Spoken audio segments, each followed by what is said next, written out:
Inflation क्या होता है? Situation where there is a sustained unchecked increase in the general price level, fall in the purchasing power of money, hence it condition as a price rise. अगर किसी सामान का price hike हो जाए तो उसे इन्फ्लेशन के अंदर डाला जाएगा। इन्फ्लेशन होती है कॉस्ट पुश इन्फ्लेशन और कॉस्ट पुल इन्फ्लेशन होती है। जब डिमांड पुल इन्फ्लेशन होती है और कॉस्ट पुल पुश इन्फ्लेशन होती है तो उसका क्या मतलब रहता है? जब डिमांड पुल इन्फ्लेशन रहेगी तो demand for good and services, when demand for good and services बढ़ेगी और लोगों के पास सप्लाई नहीं जाएगी तो इन्फ्लेशन हो जाएगी।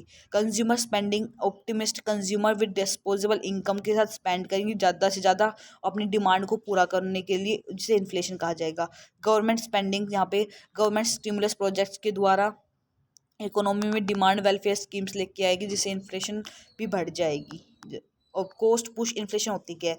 रेजिंग प्रोडक्शन होगा जहाँ like cost of raw materials wages increase हो जाएंगे और those cost to the customer through higher prices. कुछ पहले से प्राइस हाइक था, अब डिमांड ज़्यादा है सप्लाई कम है तो और पैसे बढ़ जाते हैं उस चीज़ के। वही बताई गई है कि कोस्ट पुश इन्फ्लेशन ऐसी होती है। अब सप्लाई शॉक क्या होता है? डिस्टर्ब कर देती है supply chain such as natural disasters के द्वारा, जियो पॉलिटिकल इवेंट्स के द्वारा सप्लाई ऑफ गुड पे हार्म करते हैं। इसके टाइप्स क्या होते हैं? लो इन्फ्लेशन, जिसे हम क्रीपिंग इन्फ्लेशन बोलते हैं। क्रीपिंग इन्फ्लेशन वो इन्फ्लेशन होती है जो स्लो एंड प्रिडिक्टेबल लाइन्स होती है, range of increase usually less than 3% होनी चाहिए। हाइपर इन्फ्लेशन क्या होती है? Hyper inflation, this type of inflation is characteristics at large and accelerate with annual rates rich millions of और ट्रिलियंस में पहुंच जाते हैं, इस वजह को बोलते हैं। और गैलोपिंग इन्फ्लेशन किसे बोलते हैं? Why high inflation at the range of double और ट्रिपल डिजिट्स में चली जाती है। जैसे 20% थी, अब वो जैसे किसी वस्तु की कीमत 20 रुपए थी, अब उसकी कीमत 100 रुपए हो गई है, वो गैलोपिंग इन्फ्लेशन की चली जाएगी। और running, hopping, jumping, runway inflation होती है जो कि 10 से 20% बढ़ती है। और वॉकिंग और इन्फ्लेशन होती है जो 3 से 7% बढ़ती है, जिसमें ज़्यादा इफेक्ट नहीं पड़ता है। अब कोर इन्फ्लेशन और बोटल नेक इन्फ्लेशन होती क्या है? जो बोटल नेक इन्फ्लेशन होती है, this type of inflation occur when there is a sharp decrease in supply while demand remain constant. जहाँ पे डिमांड तो कांस्टेंट रहेगी और परंतु उसमें जो सप्लाई डिक्रीज होती चली जाएगी और प्राइस हाइक होंगे। Such circumstances arise from challenge risk mismanagement of supply side, a condition offer refer to structural inflation बढ़ जाएगा और डिमांड पुल इन्फ्लेशन के साथ काम आ जाएगा। अब कोर इन्फ्लेशन में जहाँ फूड और एनर्जी सोर्स जैसे WPI CPI था, उसी प्रकार WPI तो रहेगा हमारा बोटल नेक इन्फ्लेशन, और CPI के तहत आ जाएगा हमारा क्रूड ऑयल और ये पेट्रोलियम और ये फूड बेवरेजेस, जहाँ पे इन्फ्लेशन बढ़ जाएगी, प्रेशर बढ़ जाएगा। अब होती है सप्लाई साइड और कॉस्ट साइड कैसे बढ़ती है? सप्लाई साइड मेजर में import of good in short supply की वजह से reduce import duties, increase export duties, import export license management में कम as long term rules break down हो जाते हैं।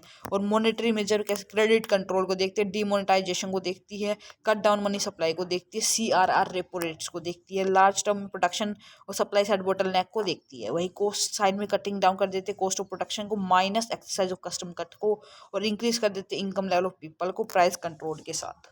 फिजिकल मेजर रहेंगे जो डिक्रीज कर देगी इनडायरेक्ट टैक्सेस को डायरेक्ट टारगेट प्लस बजट के साथ। अब हमारे एफिशिएंट इम्पैक्ट ऑफ इन्फ्लेशन रहेंगे क्या? फिस्कल डेफिसिट होगा, फिस्कल डेफिसिट होगा तो हमारा सेविंग पर खर्च, अगर पहले हमारे पास इतने पैसे थे कि हम कुछ खर्च कर लेते थे, कुछ बैंक में सेव कर लेते थे, पर जब इन्फ्लेशन बढ़ेगी तो हमें जो हमारे बैंक में पैसे उन्हें भी निकालने पड़ेंगे क्योंकि हमारे पास कम पड़ जाएंगे पैसे, तो हमें उन पैसों का भी इस्तेमाल करना पड़ेगा। इसलिए इससे सेविंग भी हमारी खत्म हो जाएगी। फिस्कल डेफिसिट रहेगा जब में राइज हो जाएगा, rise inflation as the government need to give more subsidies to make good affordable low income groups के साथ फिस्कल डेफिसिट काम करेगा। और एम्प्लॉयमेंट डिक्रीज हो जाएगी, एक्सचेंज रेट एक्सपोर्ट कम हो जाएंगे, बिग फार्मर्स और बिग बिजनेसमैन का तो फ़ायदा होगा और जो छोटे स्मॉल फार्मर्स होते हैं वो नुकसान में चले जाएंगे। और फिक्स इनकम ग्रुप्स वाले जो जैसे गवर्नमेंट जिनकी फिक्स इनकम रहती है उनका तो फ़ायदा है, और जो अनऑथराइज वर्कर्स है, श्रमिक हैं, उनका जो कि बिना किसी उसके काम करते हैं उनको नुकसान हो जाएगा। ये नुकसान फ़ायदे हैं। अब इन्फ्लेशन कैसे काम करती है? इन्फ्लेशन फ्लिप्स कर पे काम करती है जहाँ trade off showing inverse relationship दिखाएगा इन्फ्लेशन और अनएम्प्लॉयमेंट की। जिस प्रकार से इन्फ्लेशन बढ़ती जाएगी अनएम्प्लॉयमेंट घटती जाएगी।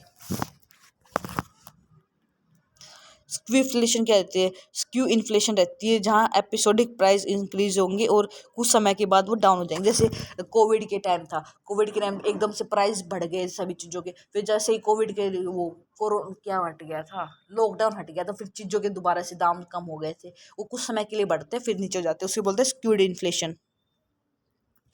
अब रिफ्लेक्शन क्या होते हैं?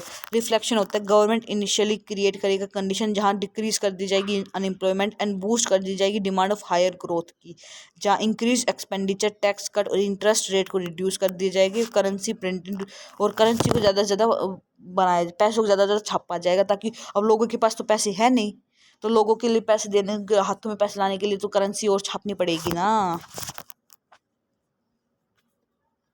अब स्टैग इन्फ्लेशन क्या होता है? स्टैग इन्फ्लेशन होता है arise when both stagnation, zero economic growth के साथ इन्फ्लेशन बढ़ती जा रही है, अनएम्प्लॉयमेंट बढ़ती जा रही है, उसको बताएंगे। डिसइन्फ्लेशन रहती है जहाँ इन्फ्लेशन रेट तो डिक्रीज रहेगा ओवर द टाइम, बट कुछ समय के बाद वो पॉजिटिव पे आ जाएगा। जैसे हमारी कोविड के टाइम पे वी शेप रिकवरी थी और फिर कोविड खत्म होने के बाद यू शेप रिकवरी हो गई, मतलब कि अच्छा फ़ायदा, मतलब कि अब आगे दोबारा काम शुरू हो गया, वो वाला हमारा डिफ्लेशन में चला जाएगा। नेक्स्ट हम बात करेंगे इकोनॉमिक एक्टिविटीज़ की। डिप्रिशिएशन रहेगा तो लोगों के पास पैसे कम रहेंगे, रिफ्लेशन रहेगा तो मतलब कि पैसे थोड़ा अभी ऊपर उठे हैं, कि जैसे लॉकडाउन ख़त्म हुआ था, पहले वाला लॉकडाउन, और फिर दोबारा लॉकडाउन लगने से पहले लोग एक बार बाहर निकलने लग गए थे, काम करने लग गए थे, लेकिन दोबारा से फिर इन्फ्लेशन, पैसे तो, प्राइस तो हाई थे वस्तुओं के, लोगों की डिमांड बढ़ी, जैसे फिर दोबारा इन्फ्लेशन आ जाएगी, क्योंकि लोगों के पास पैसे भी कम हैं और लोग नए नए बाहर निकले हैं और हर चीज़ का दाम बढ़ा हुआ है, तो कुछ खरीदेंगे तो इन्फ्लेशन बढ़ेगी। जैसे आजकल चांदी सोने का भाव बढ़ा हुआ है, फिर वो डिसइन्फ्लेशन हो जाएगी, कि जैसे लोग ज़्यादा से ज़्यादा डिमांड करेंगे, सप्लाई नहीं पहुंच पाएगी, तो कुछ समय के बाद वो डिसइन्फ्लेशन में आ जाएगी।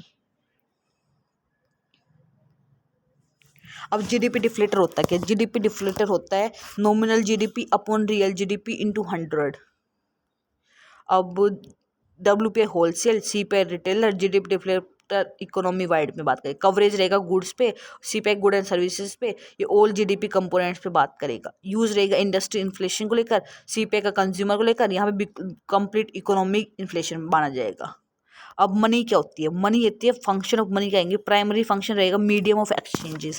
मनी के द्वारा पहले जैसे अपने दादा दादी के टाइम पे गेहूँ किसी के पास गेहूँ जाता है तो किसी के अपने गेहूँ को देकर जिसके पास जो चीज़ जाता है वो ले लेते थे, मतलब ये बार्टर सिस्टम के तहत काम करते थे। किसी के पास सब्जी लेनी है तो दाने वगैरह दे देते थे कि भाई हमारा दाना का बदला में सब्जी दे दो, ये होती थी primary function of medium.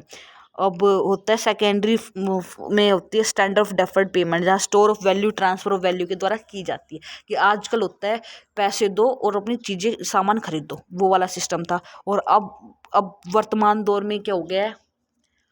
Payment digital bank के द्वारा पेमेंट करो, ये पूरा सिस्टम था। अब आगे हम बात करेंगे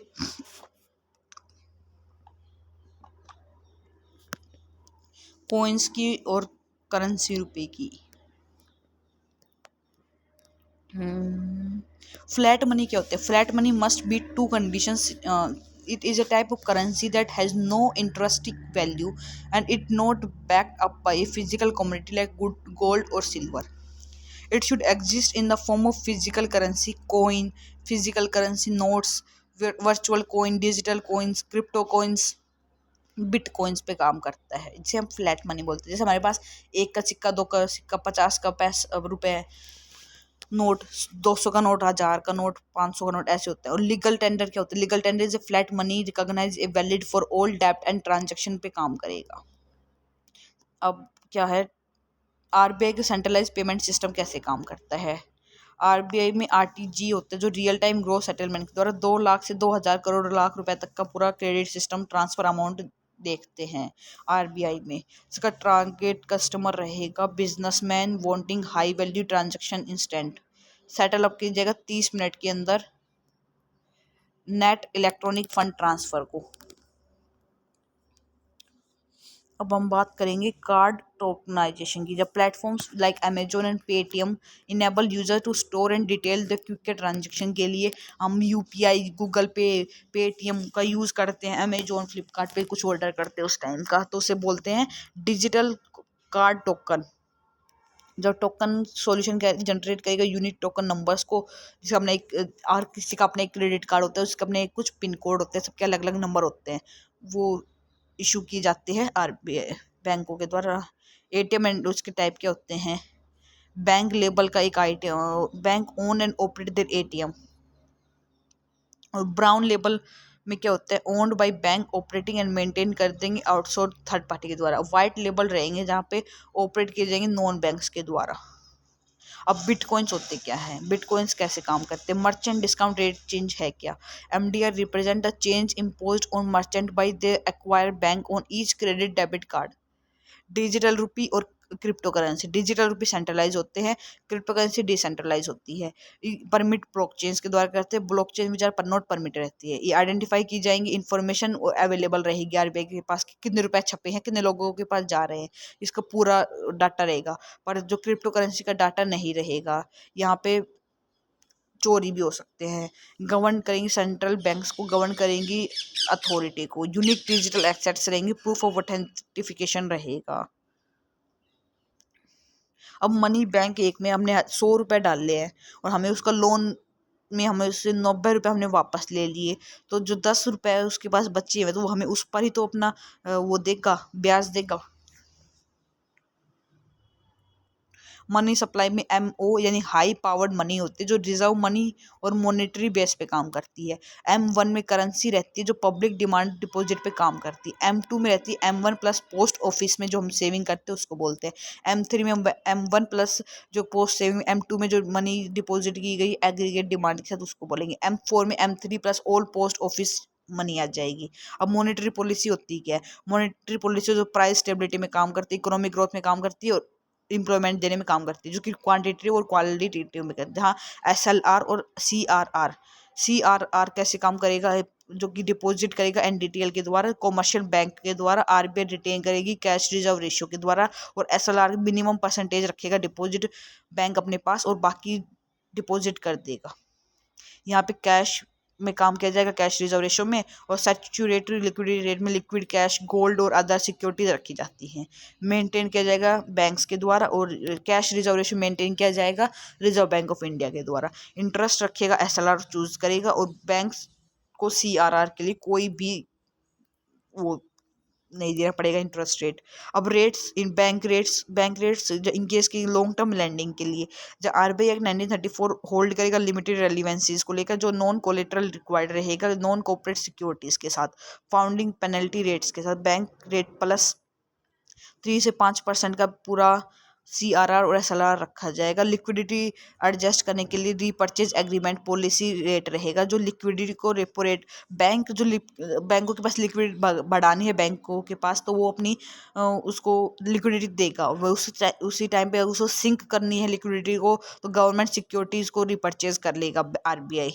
और जब आरबीआई को रेपो रेट के द्वारा तो अपने ऑल बैंक्स को बोरो कर देगा, मनी बेच देगा, और जब उसे वापस लेनी पड़ेगी बैंकों से तो रिवर्स रेपो रेट के द्वारा मनी को वापस ले लेगा बैंक से, जिसे बोलते हैं रिवर्स रेपो और रेपो रेट। अब reverse repo rate interest rate होता है जो रिजर्व बैंक टेक करेगा लिक्विडिटी ओवरनाइट। जो रिवर्स रेपो रेट ना वो सिर्फ एक रात के लिए होता है, और जो रेपो रेट होता है वो शायद 30 दिन के अंदर तक का होता है। ओपन मार्केट ऑपरेशन वही सेकेंडरी मार्केट रहेगा, जो बैंक फाइनेंशियल इंस्टीट्यूशन पे काम करेगा, एब्जॉर्ब करेगा, इंजेक्ट करेगा लिक्विडिटी को।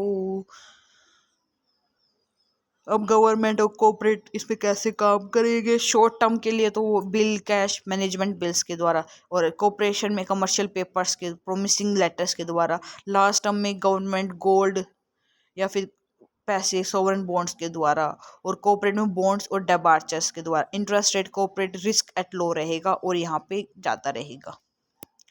अब मार्केट स्टेबल कैसे करेंगे, उसके लिए विड्रॉ की जाएगी excess liquidity from money by selling government securities in the economy, aggregate between government and RBI with government land bond और security to the RBI. Quantitative easing increase रहेगा, मनी सप्लाई का purchase करेगा assets with newly created bank को जो provide किए जाएंगे bank with more liquidity के साथ। To face of monetary policy क्या रहती है, एक टाइट मॉनेटरी पॉलिसी है, एक लूज मॉनेटरी पॉलिसी रहती है। जो लूज मॉनेटरी पॉलिसी रहती है वहाँ पे बोरोइंग इजी हो जाती है और टाइट वाली में बोरोइंग डिफिकल्ट हो जाती है। कंज्यूमर ज़्यादा खरीदता है, कंज्यूमर कम खरीदता है। यहाँ पे कंज्यूमर ज़्यादा एक्सपेंड करेगा, बिजनेस यहाँ पे कम एक्सपेंड करेगा। यहाँ पे मोर पीपल एम्प्लॉय होंगे, यहाँ पे कम लोग एम्प्लॉय होंगे। यहाँ पे पीपल स्पेंड करेंगे ज़्यादा, यहाँ पे प्रोडक्शन कम हो जाएगा। जो पुटिंग टूल्स रहेंगे वो hawkish contradictory monetary policy, cheap dovish expansionary monetary policy काम करेगी। अब मॉनेटरी पॉलिसी कमेटी में 1934 आरबीआई एक्ट के द्वारा फॉर्म हुई थी। Benchmark policy repo rate system के द्वारा काम करेगी। आरबीआई जिसका 6 मेंबर रहेंगे, एक आरबीआई का गवर्नर रहेगा, एक डिप्टी गवर्नर रहेगा। मॉनेटरी पॉलिसी 3 आरबीआई के 3 गवर्नमेंट के मेंबर रहेंगे और 4 आएंगे किसी स्टेट और सब स्टेट के मिलाकर आएंगे। मैंडेट रहेगा 4 मीटिंग एनुअली होंगी 4 मेंबर के साथ। पूरा गवर्नर रहेगा उस स्टेट का और गवर्नर ऑफ आरबीआई रहेगा। बाइंडिंग रहेंगी आरबीआई के ऊपर। 4 साल के टर्नओवर में रीअपॉइंटमेंट किए जाएंगे। अब मॉनेटरी पॉलिसी रिपोर्ट निकालेगा प्रति 6 महीने में, जहाँ सोर्स ऑफ इन्फ्लेशन और फोरकास्ट के देखा जाएगा कितनी महंगाई बढ़ी है, कितनी महंगाई कम हुई है, जिससे इन्फ्लेशन को टारगेट किया जा सके। फिर हम बात करेंगे बैंकिंग और एनपीएस की द्वारा। तो बैंकिंग कमर्शियल भी हो सकते हैं, कोऑपरेटिव हो सकते हैं। जैसे शेड्यूल बैंक्स भी होंगे, नॉन शेड्यूल बैंक्स भी होंगे। Non schedule bank local areas में बनेंगे, शेड्यूल बैंक पब्लिक एरियाज में बनेंगे, प्राइवेट सेक्टर्स बनेंगे, regional payment based small finance रहेंगे। और जो नॉन बैंकिंग फाइनेंशियल रहेंगे वो प्राइमरी डीलर्स रहेंगे, एनबीएफसीज रहेंगे, डीएफआई जैसे NABARD, EXIM bank, NHB bank, CDB bank, Mudra bank. Urban cooperative schedule bank रहेंगे जैसे सिंगल स्टेट, मल्टी स्टेट के लिए। नॉन शेड्यूल में सिंगल स्टेट रहेंगे, शॉर्ट में स्मॉल स्टेट बैंक।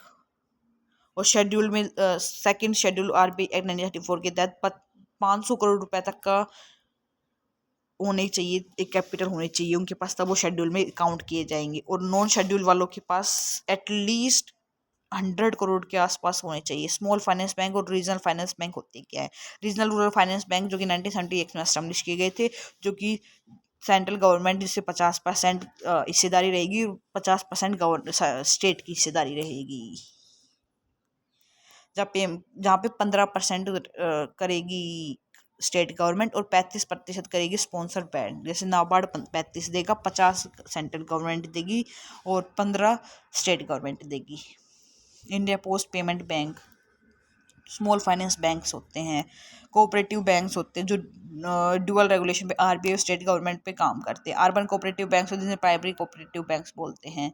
फिर रूरल कोऑपरेटिव बैंक्स होते हैं जो नॉन बैंकिंग फाइनेंशियल रहेंगे, वो ऑल इंडिया इंस्टीट्यूशन के साथ काम करेंगे, डिपार्टमेंट फाइनेंशियल इंक्लूजन के साथ काम करेंगे, नेशनल हाउसिंग बैंक के साथ, फाइनेंस इंस्टीट्यूशन के साथ काम करेंगे, डायरेक्टली ऑफर करेंगे क्रेडिट को इंडिविजुअल के साथ और फाइनेंशियल एश्योरेंस रखेंगे। अब नाबार्ड काम करेगा national bank for agriculture rural development के साथ, जो प्रमोट करेगा एग्रीकल्चर, स्मॉल स्केल इंडस्ट्रीज को, विलेज इंडस्ट्रीज को, हैंडीक्राफ्ट को, रूरल इकोनॉमिक एक्टिविटीज़ को। जो कि स्मॉल इंडस्ट्रियल डेवलपमेंट बैंक काम करेंगे एमएसएमईज के साथ। अब नॉन बैंकिंग फाइनेंशियल कंपनीज होती क्या है, जो कि 1956 से 2013 में काम की जाएगी, प्रोवाइडिंग सर्विसेज दी जाएगी इनवेबल प्रॉपर्टी ट्रांजैक्शन के साथ। प्राइमरी डिपॉजिट काम करेगा रजिस्टर्ड एंटिटीज के साथ। Reserve bank of India monetary authority रखेगा, सुपरविजन करेगा, रेगुलेट करेगा बैंक्स को, इशू करेगा करेंसी, फॉरेन एक्सचेंज देगा, फाइनेंशियल इंक्लूजन करेगा। नॉन परफॉर्मिंग इंडेक्स कैसे काम करेंगे सबस्टैंडर्ड एसेट्स के साथ और मैकेनिज्म क्या रहेगा उनका। अब इंसॉल्वेंसी बैंक्रप्सी कोड 2016 आया था, उनकी फ्रेमवर्क रहेगा जो दिवालिया हो चुकी बैंक कंपनीज को कैसे उसको रिकवरी करेगा, वो था इंसॉल्वेंसी बैंक्रप्सी कोड। जो कि रिजोल्यूशन था credit of debit file case with NCI, interim resolution professional appointed किए जाएंगे।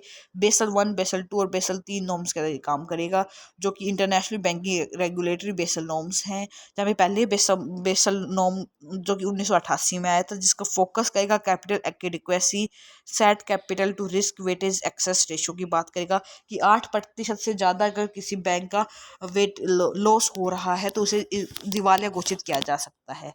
बेसल नंबर 2 जो कि 2004 में आया था, जिसका मिनिमम कैपिटल रिक्वायरमेंट रहेगी जो कि काम करेगा counter cycle capital buffer zone में। अब गवर्नमेंट बस्टिंग होती क्या है, गवर्नमेंट बस्टिंग क्या काम करेगी वो हम पढ़ेंगे कल।